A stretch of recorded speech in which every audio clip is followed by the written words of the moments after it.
What happens when two legends from two different worlds collide?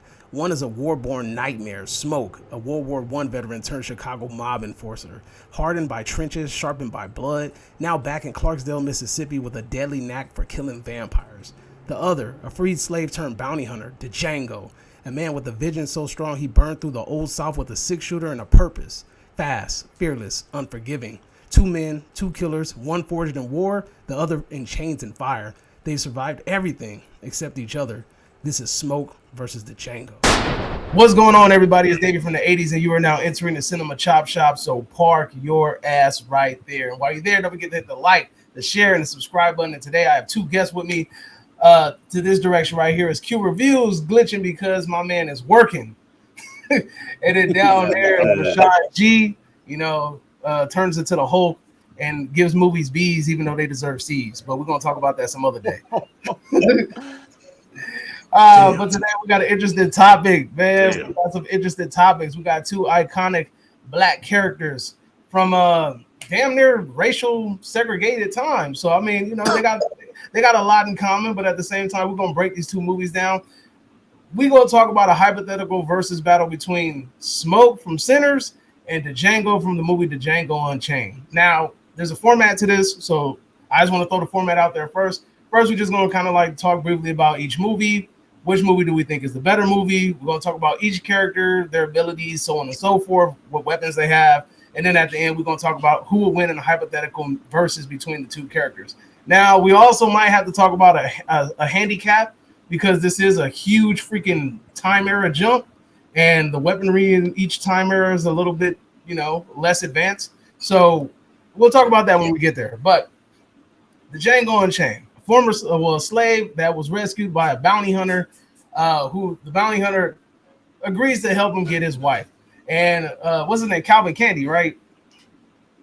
Mm-hmm. Leonardo DiCaprio's character.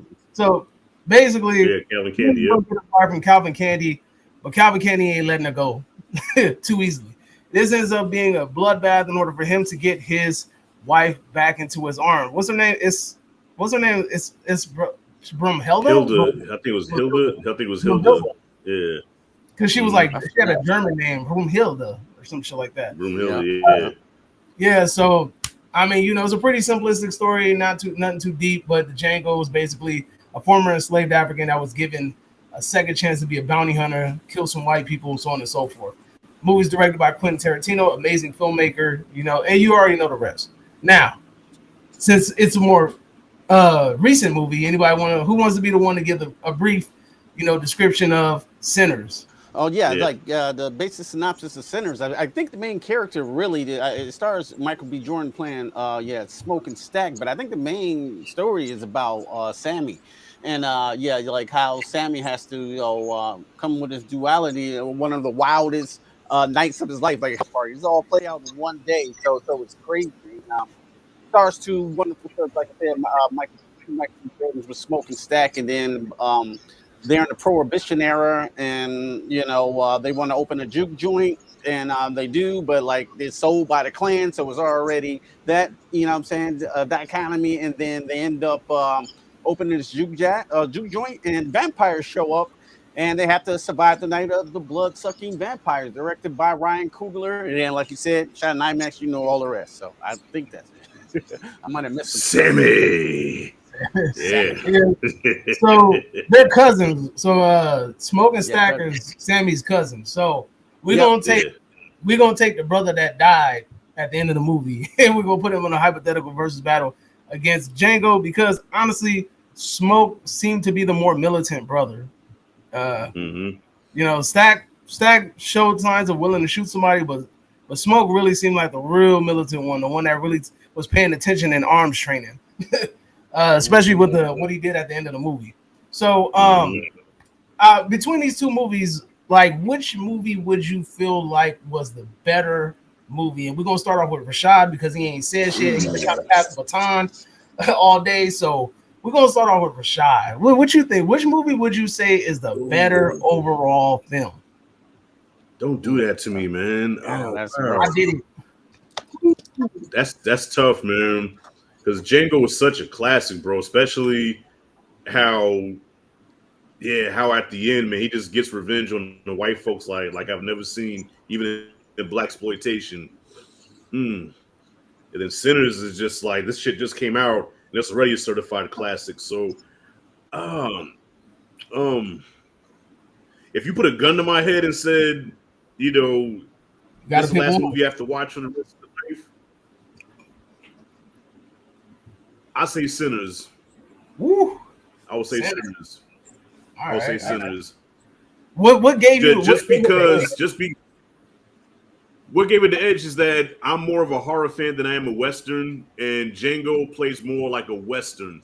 You know what I mean? And that's not my genre at all. So I give the slight edge just because it has a horror element that gives it that rewatchability that I'll watch Sinners again over Django. Okay, all right.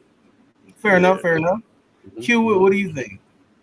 Oh man, why you do this? Why you come? What kind of evil man are you to come up with this evil question, bro? We don't do this. We don't want to do this.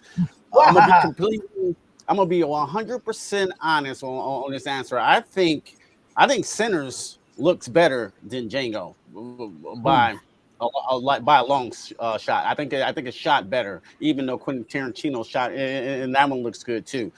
The acting, if I was put the acting up, gotta go with Django. Got to go with Django for the slight edge. I mean, you got DiCaprio there. You know what I'm saying? Jamie Foxx killed it. And Christoph Waltz. Oh, my God. They were all three of them were magnificent. Then you got Michael B. Jordan, who's magnificent. And Delroy Lindo, who played his ass off. So, yeah. Now I'm going from stories. Both great stories, but I think Django has the edge on the story. And as an overall motion picture, as a 3-story act, that's beginning from was dope from beginning to end, I'm gonna have to go with Django. I have to go with Django. You know what I'm saying? How dope Sinners was, I think the weakest element of that story, which supposed to be the main ones, are the vampires. You know what I'm saying? They could have been more vicious and they could have done them better. I think, you know what I'm saying? I wasn't really scared of them, you know what I'm saying? Not like even Fright Night. I'm scared of Jerry Dandridge. These niggas, every time they get, something happen, they running out the shack and shit. So like, I'm gonna go with it as a 3-story arc. I'm just because of that. It's a better story in Django. Yep, that's what I'm gonna go with. I'm not mad at that because both movies, I hate to have to choose, man. I love both of them joints. Me too. Right? You know what I'm saying? And you forgot to mention Samuel L. You know, who that nigga on that now? Oh, damn. How that forget Samuel? On that head. Who that nigga on that stag? You gonna let him sleep in the house? In the big house. They had to burn all the sheets. Yeah, burn the sheets and pillowcases, everything else that black ass motherfucker do. Yeah. Oh, I forgot. Yeah, bro. He here for that hero. Oh yeah. But yeah, I mean, honestly, same with Q, man. I gotta go Django. Just because, like, cohesively, I feel like the film just flowed really well. I think it's beautifully shot. I think it has more characters that are like. I think it has more well-rounded, developed characters. I think the story arc for each character is successfully fulfilled in the Django, and when you watch the Django, it leaves you with a sense of fulfillment. Like, okay, this movie has ended perfectly. You know, right. With Sinners, even though I love the fact that it ends a certain way, it leaves with a lot of doors open and a lot of questions unanswered, and it kind of makes you want to learn more about the brothers and kind of learn and earn more for it, you know. So, but if I gotta go, like, just which movie is just overall just a better film for me, and like if I was like, okay, you got to watch one of these movies, I'm probably going to Django. I think that's a classic. I think Quentin Tarantino rarely misses, and this is probably like one of his best top 3 movies, honestly, in my opinion. And I would say so. You said what? I would say so. I'm agreeing with you. Yeah. It's definitely in his top 3 best movies. Where it's at in that top 3, I'll have to really sit down and think about it, but it's definitely in his best top 3 movies. And again, Jamie Foxx kills it. Leonardo DiCaprio knocks it out of the freaking ballpark. Samuel L. Jackson, amazing job. Like, that whole movie is filled with like characters and just well acted individuals. So I think that I got to give the edge to Django, just because like it just overall it just feels like a more cohesive like film, you know. Now we're gonna talk about each character and who we what's think. crazy? What's up? You know what's crazy? Both that year, Christoph Waltz and Leonardo DiCaprio were nominated for the Best Supporting Oscar. And Leonardo DiCaprio just lost to Christoph Waltz. That's how dope those characters was. I just want to bring up that. Yeah, I forgot they both got nominated for Django. Yeah. Oh, damn, they in the same movie. That's crazy though. In the same movie. Yep. Hey, so Waltz won that year. You said Waltz won that year? Waltz won that year. Then DiCaprio won like a year later for like The Revenant or a year or two. That's his only. I would have put Leo over Waltz in that regard, but that's just me though. Me too. No, I mean both of them were dope. Because didn't he also win for Inglourious Bastards, right? Yep, yeah, too. No, he's dope. Yep. I'm like, I like a slight edge. I don't know, like when Leonardo DiCaprio cut his hand and kept going. We all know that story. Yeah. That was real good. Yeah. But damn, he rubbed it on her face and everything. I ain't gonna lie, I would have been pissed off. You just rubbed real blood on me. The hell, like that is like you like. Hold on, man. That's chemical warfare. Like I was like, man, you could have gave me something. Like I don't know if you Magic Johnson's cousin or something. Again, well acted movie. I want to see. Honestly, can't wait to see what awards Sinners wins because it's got to win some award. I think it's gonna be up for a bunch. Yeah, it's got to win something. Be up for a bunch. Yeah, I think it's up for a lot of awards. Yeah, definitely because it's a very visual movie. Amazing visual movie. Costume design. Yes. Yep, costume. You want to know who I would love? Oh yeah. That does have original score too. Let's talk about the skill set and the weaponry that each character has. Who you want to start off with? We should do the Django first, or should we do the homie Smoke? Well, let's go Django since Django won Best Picture. Let's go with Django. All right, so Django got that classic Western little 6-shooter. 6-shooter, yep. And I think he used a rifle as well. He had a rifle as well. Definitely. What was this rifle? Like I forgot what you call it when it just shoots one bullet at a time. Yeah, it's one of those Civil War rifles. Yeah, you have to bite the thing off and then. Yeah, you gotta clack it, put the bullet in. Yeah, right. So he got a little one-shotter, but he got hella aim. His aim is impeccable. The way he draws really fast. Can we say that he's a strategist, or is he more of an in the moment person? He's a strategist because that's how Christoph trained him. You know what I mean? He got him out of the slavery, but he taught him how to be a hustler and how to be quick on his feet and outthink the competition. Because remember, they was doing a lot of negotiating with the whole Mandingo thing. So yeah, he's definitely more of a strategist. But then when he saved Broomhilda at the end of the movie, was that strategy or was that him just kind of like going in on a whim and just like trying to use his spirit and his just his willingness to want her back to get her back?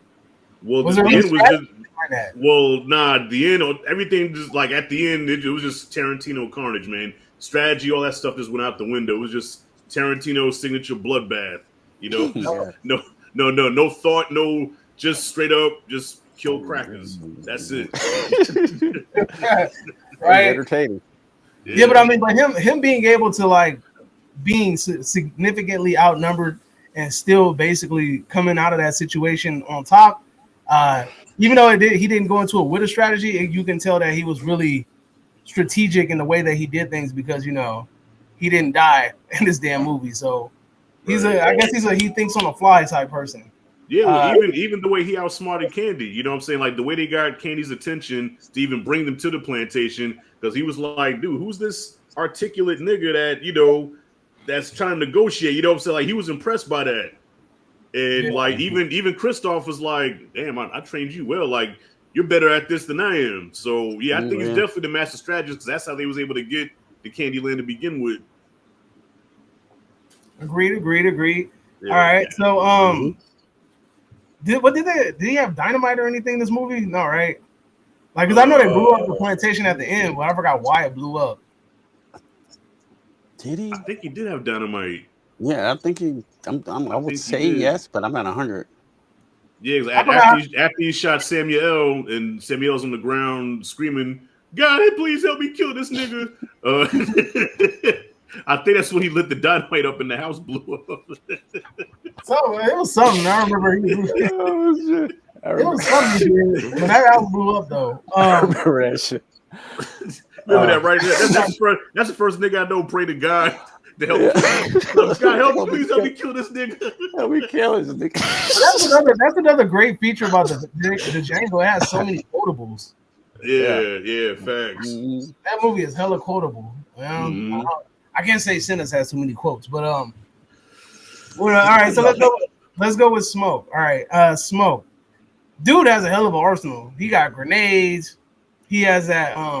It's funny. If I had to look up the rifle that he used, because I swear it didn't seem like it belonged in that era, but I guess it did.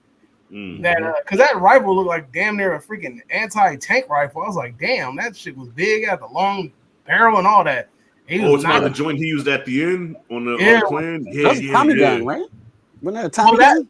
When he popped that out, yeah, but he had a long barrel rifle that he was using. Oh yeah, that's right. That's right. That shit looked like a Barrett. Like I remember using that in Call of Duty. But that looked like an anti-tank rifle. I was like, damn, that shit was kicking. But he had that. He had the Tommy gun. He had grenades. He knew he has basically a semi-automatic pistol. You know, with the clip. So it's not like he can hold more shots than the Django 6-shooter. He has a lot more advanced weaponry, and also I would say he's more of a strategist when you really think about it. The way he set up that whole situation, he knew he was outnumbered with the clan, so he was like, "Look, I'm gonna hide in the bushes. I'm gonna knock as many of them down with the rifle. I'm gonna run up here. I'm gonna pull up the Tommy gun, sweep them, do the rest, and then whoever I gotta pick off at the end, I'm gonna pick off." You know, sadly it didn't work because he still got shot, but but you know, it looked like it was gonna work, but you know, overall it didn't work anyway. But I mean, he seemed like he really thought that up, and he's war ready. He was, I don't know what war he was in. What war would we say he was in? I forgot what war they said he was in. Q, you remember? Was it World War One? I mean, World War II didn't happen yet, right? World War II was in the 40s, right? Yeah. So I don't know how far. Like World War One is like what 1917? No, I guess so. Yeah, maybe. Like let's see. World War. It says, yeah, they were veterans of World War One. All right, World War One. Okay. Yeah, so they were veterans of World War One. Well, yeah, that sounds a little bit more right. But anyway, so yeah, so he's war ready. He went to war. He survived and came back alive. So, yeah. So that says a lot about this character. So here's the problem that we have. In a hypothetical versus battle between the two, if they both have the weaponry that they have, I think it's an easy call to say who would win, right? You got a 6-shooter versus a submachine gun. Like it ain't really.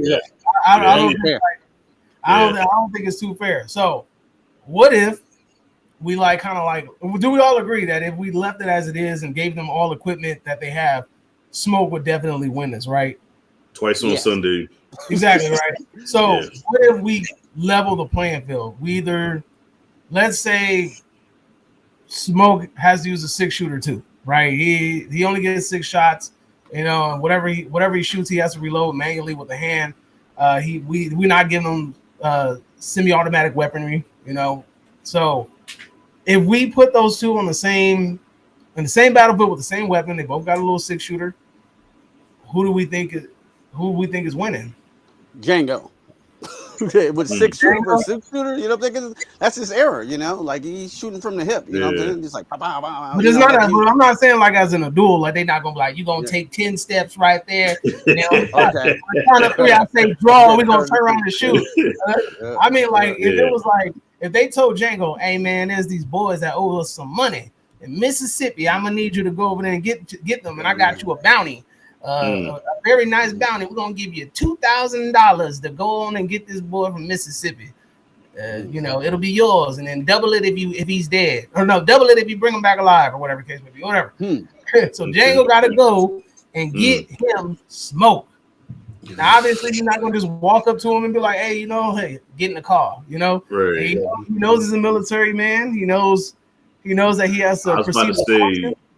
Yeah, I think Smoke has the advantage because he's a soldier, so he's been trained for combat, whereas Django was trained to be a negotiator and a deceiver. You know what I'm saying? So Yeah, I still have to give it to Smoke, man. Yeah, and the Smoke, even though Django got a quick draw, Smoke got a quick draw too. He was about to get bit by that vampire and popped him before he got bit. Right. So, I was about to say, and he fought a vampire. Well, he fought his brother, who's a vampire, which technically I don't see how because I thought vampires are like 1,000 times stronger, especially when they first become a vampire. But the fact that Smoke was able to hang with his brother and defeat him, I said, okay. Because I like the movie, I'm gonna go with it. But in vampire lore, there's no way you should have been able to beat him, huh? Just didn't have a heart to finish the job, though. Yeah. I don't know. I got Smoke on that one. Who you got, Q? Yeah, you make a good point with the military thing. I was like, yeah, maybe quicker on a draw. Yeah, because he's not a trained soldier, Django. He's just like quick on a draw. He's like a slave. So that's a tough one. Yeah, because I think because I think even if Django was given the option, bring back Dead or Alive, right? Hypothetically, I think he's a smart man. He's a businessman. He's probably going to try to bring him back alive. Now, once he gets up on Smoke and he thinks he has a drop on him, Smoke is probably already getting an idea like you ain't gonna kill me unless I make you kill me, and then that's where the actual fighting commences. At, you know what I'm saying? Like he's like, all right, you're gonna have to just if you're gonna take me, you're gonna have to kill me to do it. So, but I still think that Smoke will probably come out on top just because he has military training. I think physically too, he's shown the ability to physically scrap with somebody and really lay him down if he needs to. I really don't remember Django being a physical threat, like being able to tussle with somebody. And I've never had the feeling that Django could kill somebody with his hands. I feel like Smoke could kill somebody with his hands.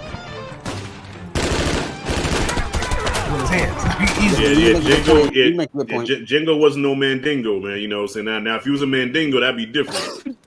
Yeah, right. The was fighting in the house, like the big ones. The I don't know why they got that scary, different kind of strength, huh? Man, yeah, them motherfuckers look scary when how they portrayed them in that movie, bro. You know what I'm saying? Like, I don't want to fight one of them niggas, bro. Yeah, I think Smoke gonna win. It's just because he's war ready, tactical. I think that he has a lot more combat experience. I'm pretty sure he ain't afraid to get shot or shot at. You know, I know Django was in a situation similar to that. You know, but because I mean, although Django went through slavery and so on and so forth, you know, the situation with Candy was probably like the only situation where he really was like getting bucked at, like getting shot at. Whereas basically Smoke went to a whole fucking war where they was doing nothing but shooting at you for days on end, and you came back alive. And then not to mention during that time frame, a lot of the black militias that were accepted into the army, they were sent on dummy missions. You know, they was like basically sent to take over areas that they knew were impossible to take over, and they really had to just go ahead and do it. You know, there's so many real stories of that happening where they were sent on, where black militant groups were sent on dummy missions, and they were like, they're not going to be able to do it. At least they'll be able to kill like a couple of people or something like that. They'll be able to reduce some of the numbers, and they actually went and fulfilled the mission. They're like, wait, y'all actually took over the area? Like, how did y'all do that? Well, all right, go to this area now. And they go there and they actually survive. And then, you know, so it takes a different type of black person to go to World War I and come back alive, especially during that time frame, because the white soldiers didn't want you. The white generals didn't want you. They really felt like you was in the way. So they was sending you out of the way in order to get you out of the way. Right. So I think that not only is he war ready and war trained, but I think that he probably is a lot more war ready than a lot of other veterans that came home during that time frame, because he probably experienced some shit that was unspeakable. You know? Yeah, well, and then the cherry on top, you know, he worked for Al Capone in Chicago, so he was a gangster on top of that. You know what I'm saying? Probably got into all kind of shootouts. That's true. So he also got the street warfare under his belt too. Yep. You're like, forget the horse and carriages. We passed that. Yeah. So I just wanted to bring this up real quick. Realistically, I don't think if these two people met, they would really fight with each other. We just did it just because. I honestly think that they would team up. And how would, if we could find a way to make these two characters actually interact with, like, I guess we're gonna have to obviously get rid of the time frame, or like condense the time frame or something.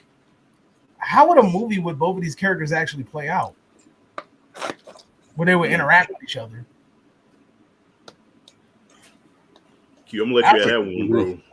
Yeah, that would be an interesting movie, though, right? Yeah. Dang. Yeah. The time period is messing me up. I'm trying to think of a plot. But I mean, you would just have to, like, you know, the Django might have to be a little bit older than Smoke in the movie, but not significantly older. You would just have to alter the timelines a little bit. Maybe Matter like, fact, you know, I think they would work best. They would work best in like a blaxploitation movie. Like first thing comes to mind is 3 the Hard Way. Y'all ever see that? I don't think I see 3 the Hard Way with I'm thinking of the damn Spike Lee movie. All right, so just to give you a picture here, 3 the Hard Way was like the black version of the Avengers. So you had Richard Roundtree, who was Shaft. Then you got Jim Brown, who's Jim Brown, and then you got Jim Kelly, you know, from Into the Dragon. So you got 3 characters. You got 3 actors that stars in their own rights that can lead their own movies, but they got them together in one movie fighting with each other. You know what I'm saying? Fighting together. You know what I'm saying? To take down the man, because the man is trying to castrate and poison the black man, and these 3 brothers gotta get together and stop these crackers. 3 the Hard Way. So take Smoke, Stack, and Django. 3 the Hard Way. Okay, yeah. I like it. Because I mean, to me, in order to make this work, you might have to do like make the Django maybe grow up in like the antebellum South, like, you know, slavery ended types thing. Maybe when he was younger, kind of like to make them sort of around the same age. You know, and I mean, he could still be a bounty hunter. I'm pretty sure they had some sort of bounty hunters. Maybe he's a bounty hunter for bootleggers or something. I don't know. Hell, that's right. Yeah, maybe so. Yeah, I was thinking some way bootlegging can get into the plot. You know. Yeah. So actually, I messed up. Shit, I'm my bad, because I know somebody's gonna call me out in the video. Well, Rashad, actually, it wasn't Richard Roundtree. No, it was Fred Williamson, Jim Brown, and Jim Kelly. That was the trio. Yeah. When you say bullshit, Mr. Handman. Man, you come right out of a comic book. Ooh. Oh man, the Dragon, I love it. But I think those 2 characters interacting would be really amazing. I would love to see a movie like that. Hell, if we ever get a prequel to Sinners, maybe when they was younger, maybe you could throw Jamie Foxx in one of the movies. It doesn't necessarily have to be the Django. Maybe play him like the Django. I don't know. Yeah. But I really think these 2 characters end up working together, end up trying to like kill the clan or something. Right. They both have I like that. Yeah. They both have evil white people. So I'll tell you, that'd be perfect blaxploitation, man. Yeah, I'll watch shit out of it. Yeah. The Django meets Smoke. Or hell, let's give the Django. What about if the Django had a son, right? And the Django's son was raised to be like, you know, the next bounty hunter or whatever, and then you got those 2 characters interact so that you can kind of like have them still on the same playing field, but it won't, the timeline won't be as skewed. It might work a little better. Yeah, you know, because they didn't matter how old they were still popping out kids. Well, shit, Al Pacino, almost 100 years old, man, about to have a kid with his 29-year-old girlfriend. No, he ain't about to. He already had him. I saw the nanny carrying that baby. Oh, yeah. The nanny was close behind. The girl was walking next to him. Al Pacino was a little bit in front. The nanny was behind holding the baby. That's the video. Let us know in the comment section down below what you guys think. Do you guys agree with us? Is Smoke taking a W, or do you think, you know, we tripping? The Django will win all day. I think this is a very unique story, a very unique versus battle. I thought it was really cool.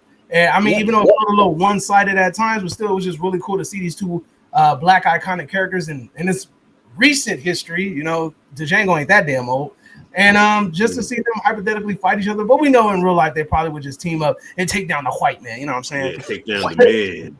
Take down the white man. But make sure you subscribe to Q Reviews. My man over here be doing some cinematic shit with his reviews and his movies. Subscribe to him. My man Rashad G down here, right here. No, he has some of the funniest damn reviews ever. He always interjects his humor into his reviews. And, you know, he gives you that real shit, even though he gave Superman a B, even though it sounded like he wanted to give it a C. But, you know, that's a question. That's a conversation for another day. Yeah. But anyway, make sure you subscribe to all the channels.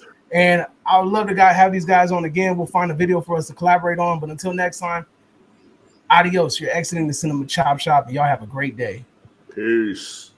You ain't going to get away with this, Django. They going to catch your black ass.